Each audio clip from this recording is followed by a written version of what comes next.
ديجيتاليات يا الله. البارح احكي لكم مو طبيعي مو طبيعي مو طبيعي.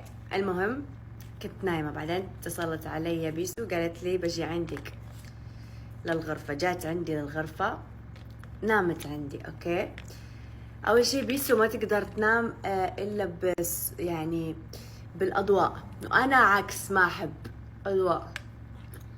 المهم صارنا كذا نتكلم جالسين. المهم انا نمت الا مرت طيارة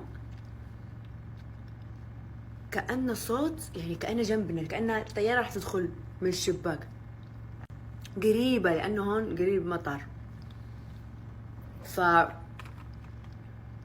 تخيلوا هي صرخت، أنا صرخت وجالسة أنتظر القنبلة، أنا فكرتها قنبلة.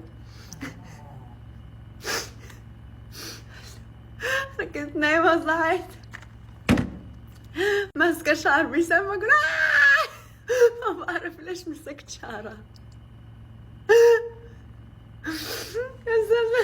مسكت شعرها بقول فكرت تجينا القنبلة. تخيلوا انه صاحية، يعني صاحية ماني عارفة، حتى تعرفوا الصحية تبع انك ما عارفة وين اصلا انت. فالخيال خلاص قال انه هذه قنبلة، فجلس انتظرها تنزل علينا انا وبيسا، وهي جالسة تصرخ. بعدين راحت الطيارة، بقول شو هذا؟ تقول لي الطيارة يمكن